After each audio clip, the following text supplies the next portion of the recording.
who apparently did not figure among the crowd at Babel, came to speak not only Hebrew but also Aramean, Akkadian, and Arabic. Historically, various factors have contributed to the change in languages. Separation due to distance or geographic barriers, wars and conquests, a breakdown in communications, and immigration by those of another language.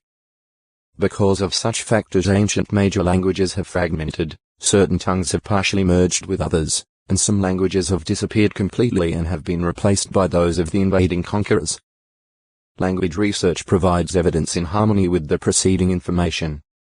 The New Encyclopaedia Britannica says, the earliest records of written language, the only linguistic fossils man can hope to have, go back no more than about 4,000 or 5,000 years.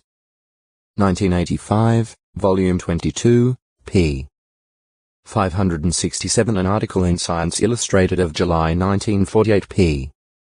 63 states, older forms of the languages known today were far more difficult than their modern descendants.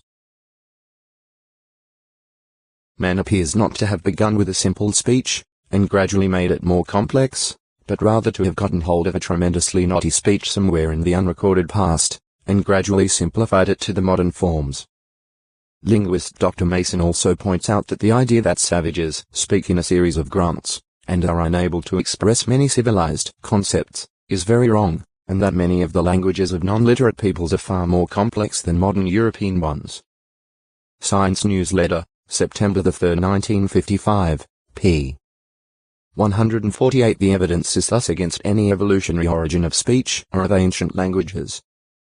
Concerning the focal point from which the spreading of ancient languages began, Sir Henry Rawlinson, Oriental language scholar, observed, if we were to be thus guided by the mere intersection of linguistic parts, and independently of all reference to the scriptural record, we should still be led to fix on the plains of Shinar as the focus from which the various lines had radiated.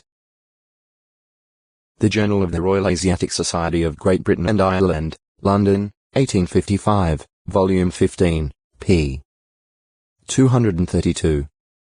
Among the major families listed by modern philologists are Indo-European, Sino-Tibetan, Afro-Asian, Japanese and Korean, Dravidian, Malayo-Polynesian, and Black African. There are many tongues that till now defy classification. Within each of the major families there are many subdivisions, or smaller families.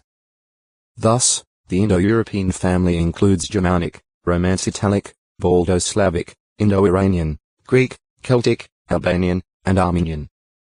Most of these smaller families, in turn, have several members. Romance languages, for example, embrace French, Spanish, Portuguese, Italian, and Romanian. From Abraham onward. Abraham the Hebrew evidently had no difficulty in conversing with the Hamitic people of Canaan. GE 14. 21-24. 20.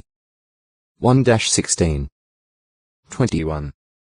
22-34. No use of interpreters is mentioned, but then, neither is such use mentioned when Abraham went to Egypt. GE 12.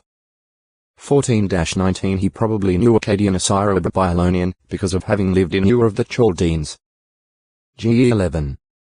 31. Akkadian for a time was an international language. It is possible that the people of Canaan, living in relative proximity to the Semitic peoples of Syria and Arabia, were to a degree bilingual. Then, too, the alphabet gives clear evidence of its being of Semitic origin, and this could also have exercised considerable influence toward the use of Semitic tongues by persons of other language groups, particularly rulers and officials. See Canaan, Canaanite No. 2. Language. Writing. Jacob also apparently communicated easily with his Aramean relatives. GE 29. 1-14, though their terminology differed on occasion. GE 31. O textui acute miritra longo, Laodicea 204 NE 13. 23-25. His concern was for pure worship, as he recognized the importance of understanding the sacred scriptures till then available only in Hebrew when these were read and discussed. Compare NE 13.